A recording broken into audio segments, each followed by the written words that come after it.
wait to talk about this because this really has been a game changer for me.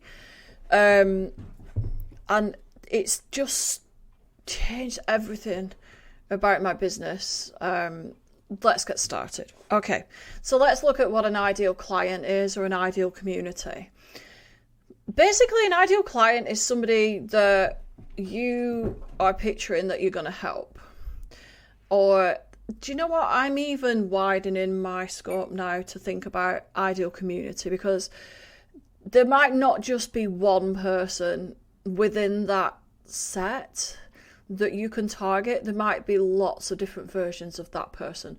So I like to think of it, and this is not new, this is a thing that's really spread, this idea, this concept by Amy Porterfield, and I've really dug into this as a result. She's been quite inspiring, helping us think about what that means. And to be honest, in 2022, we want to be as open-minded and as inclusive and non-discriminatory as possible. So I might talk about ideal client, but really I think the focus needs to shift to ideal community. Maybe people will call me out on it, but I think it's important.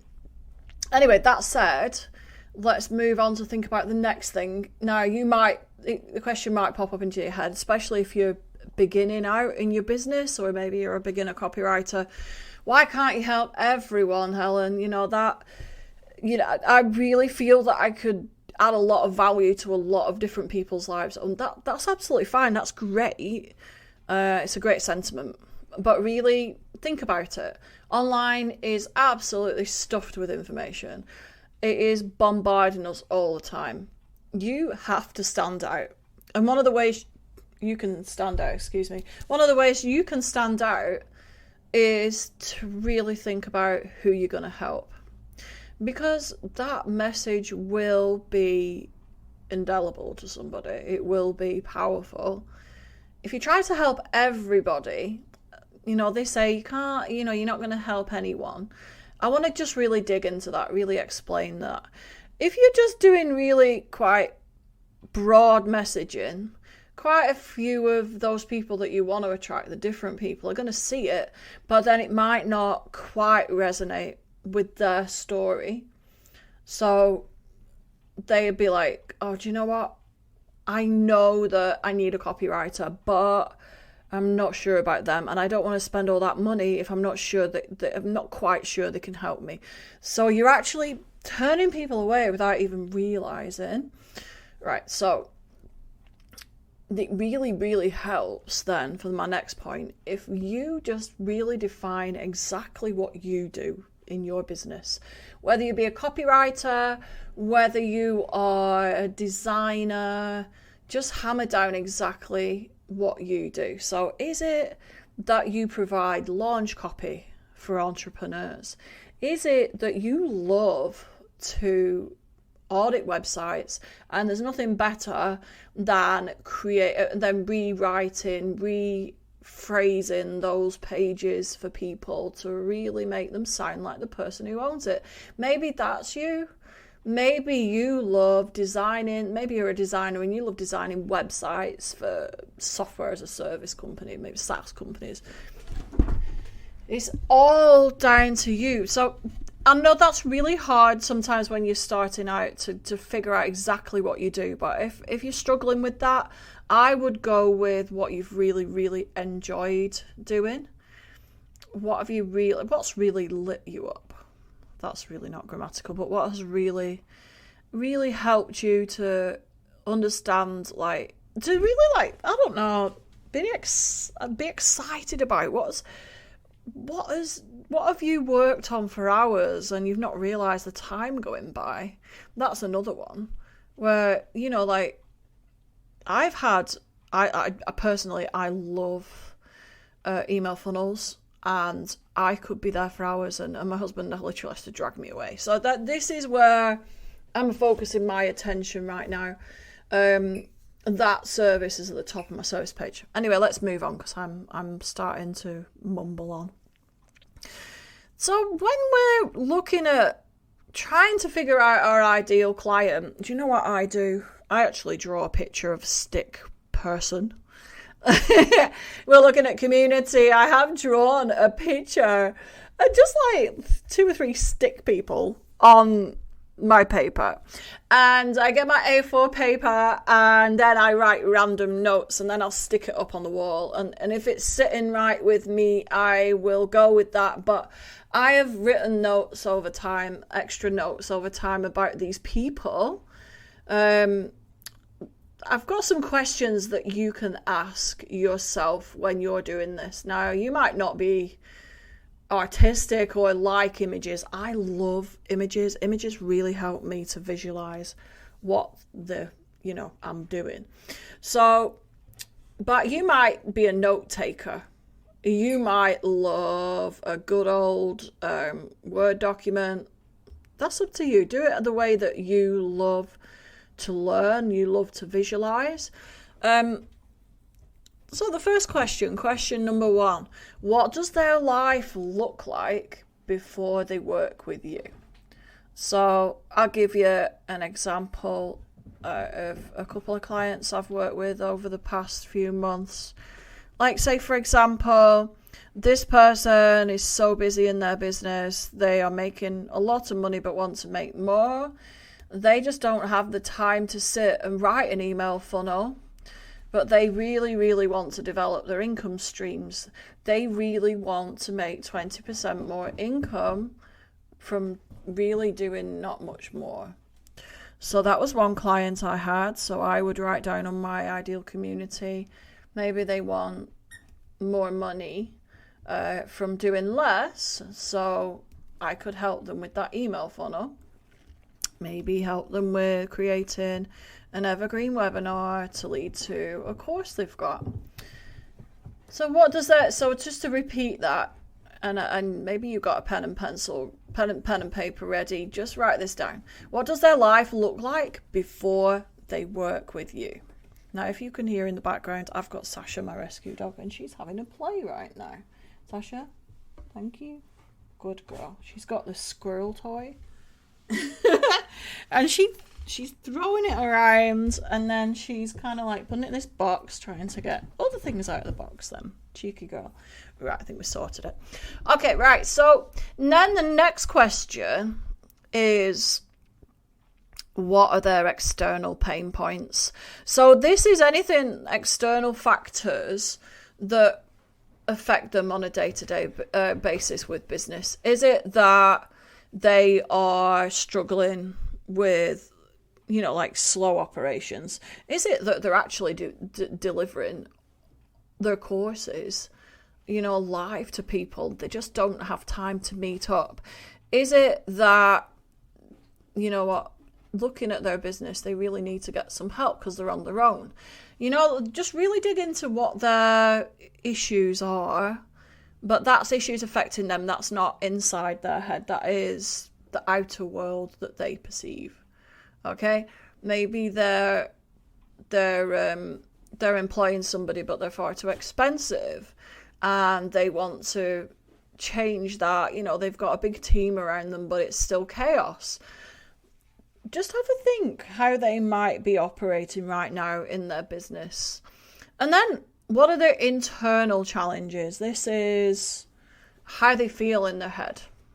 So going back to that client again that I was talking about, they felt excited. They felt positive about the opportunities that were available.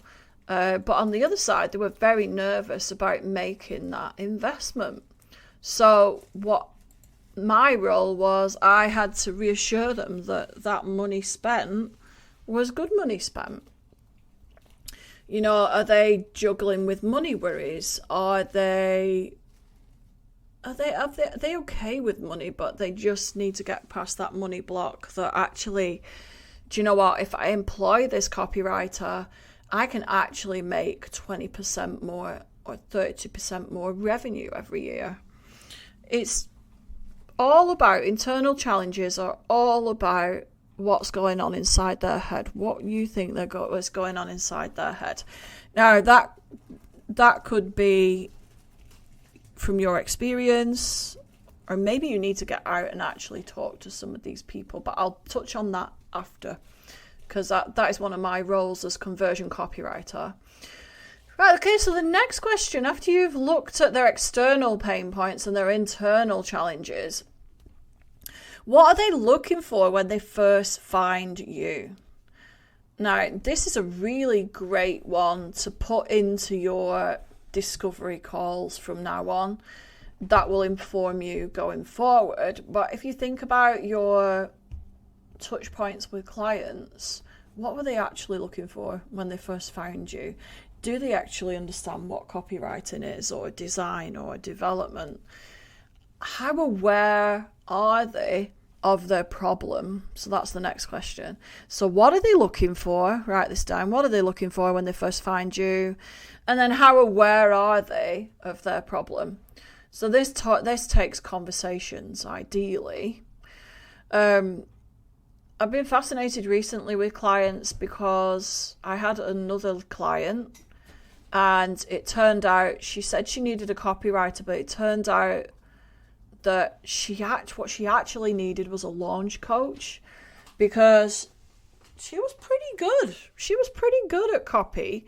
Once I gave her a couple of high-level truths about her emails and how to improve them, and actually it was the organizational side of things, and then she actually, when she first came to me, didn't understand the difference between copy and content. So that was a good one to explain.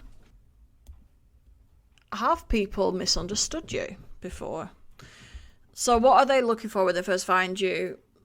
Are they looking for somebody that can help them clarify the messaging? And they found with a lot of small businesses, they've not even got a tone guide or a brand voice guide, so you can be very, very useful for small businesses in clarifying the message initially. And I think that needs to, in a lot of cases, be done quite sympathetically, and educating the client as you go and do the project for them. I think sometimes the awareness happens over time, but I'd love to find out your perspective on that. A new client I've got is so aware that she needs copywriting that she's actually sought out somebody to help specifically in that role. So they can have very, very different levels of awareness, but it's just, who are you going to target and how aware are they of their problem? And then it's about research. So where does your ideal community hang out? So I want you to think about this.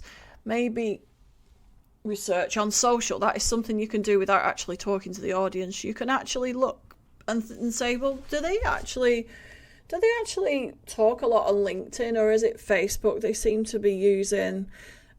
Join a few groups that are within, your ideal community's scope. So like, is it you're targeting like solo entrepreneurs, or is it SaaS companies?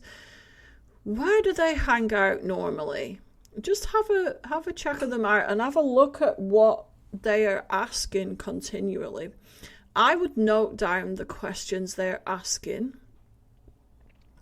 particularly if you've got a group that you're in that does have a lot of these people. I've found this so useful in Facebook groups where people often ask the same questions time and time again. And actually, you could actually go back to your,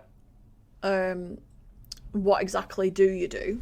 Once you find your ideal community, and actually edit that what do you do to actually help them solve those problems. Because if they're asking questions, they've obviously got problems that they need addressing, that they need help with.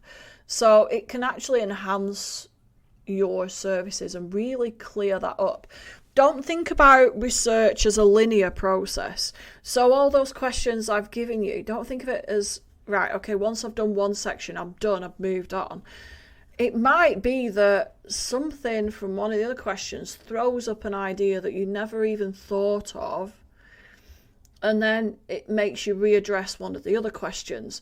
All this is like a cyclical process of clarity, and I think that's really, really good, especially when you're developing this ideal community. Now, as well, just to point out that you will develop a clearer and clearer idea of your ideal community the further down the road you go. You might even, and let yourself have the permission for this, you might even change your idea of your ideal community. There might be something else that lights you up. So yeah, it's all a development and learning process. And some other things that you could consider, so get your pen ready again.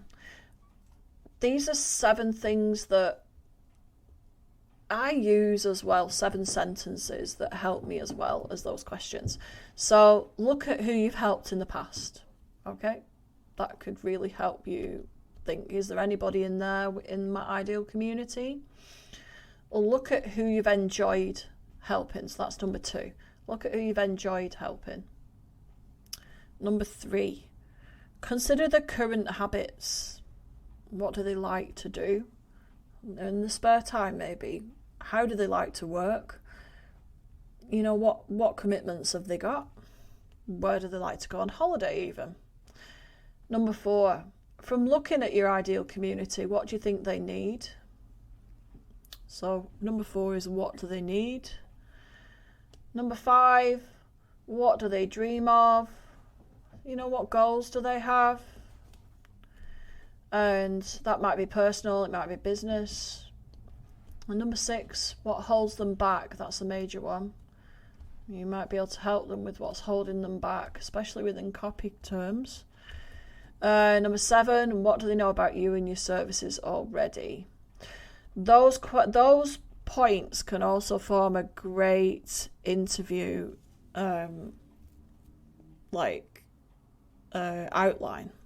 Okay, because my next point is, it's all very well doing this research and you've got this, I mean, it might even be bigger than an A4 piece of paper. It might be a big piece of paper with all your ideas on. That's fabulous. It's looking brilliant. And that's great. You've done some research, some indirect research based on your experience, based on what you see online. But the absolute gold with this, and again, Amy Porterfield talks about this, but I do this as part of my work as a conversion copywriter anyway. I would aim to, as a conversion copywriter, my top level service involves interviewing between 10 and 15 people in the ideal community. Now you might be like, Helen, how on earth am I supposed to find 15 people? Well, you don't have to find 15. It could be even as many as you could get. 3 or 4 or 5 would do. And interview them and find out. Use those questions I've given you, and they'll be in the show notes as well. And use the statements and just find out exactly, you know, what they know about a copywriter, how they think a copywriter could help them, as opposed to, you know, like what they need, what they dream of, what holds them back in terms of copywriting when they're thinking about their business. And you will find some really surprising things. And this all, and I would schedule Zoom calls, maybe just 20 minutes, half an hour. The beauty with a Zoom call is just set it and ask them permission first, but set it up and make sure that you're recording it. The reason you need to record it is because then you have phrases and you have ways of speaking that reflect your audience. Your ideal community is speaking there to you. And so powerful, because then when you create your messaging, you're spot on. You're gonna really engage them, and you're gonna be there in their head saying, yeah, you need to hire Helen because she gets you. Okay, so just repeat the main points of that now. Try and, if you can, and I know it's time consuming, but interview your ideal community. You might be able to find them in Facebook groups. You might know somebody already that you could ring up and just go, hey, do you mind just talking about me for some research? Consider asking those questions I've given you. And also the statements, take some things from there, ask them about those things, really get a full picture of these people. And honestly, I promise you, it will be gold. It will be a few hours of your time, but it will be gold, and you will be writing copy that is targeted to them and not, missing the mark because you've made assumptions. The other thing as well you can offer is an incentive. So maybe offer them, I don't know, a coffee voucher in exchange, or an Amazon voucher, something like that, where they feel that you valued their time and you're onto a winner. So yeah, I hope that's been useful today to think about your ideal community or your ideal client. It really does form the basis of your whole business, and I wish you every success with it. If you need anything, or you want to comment at the bottom with how you defined your ideal client, I'd love to know. It extends to other businesses as well as copywriters, so I've been glad to have you listen to me today, and thank you for being patient when my little rescue dog Sash has been playing in the background. Okay guys, have a great day, and I will speak to you next week.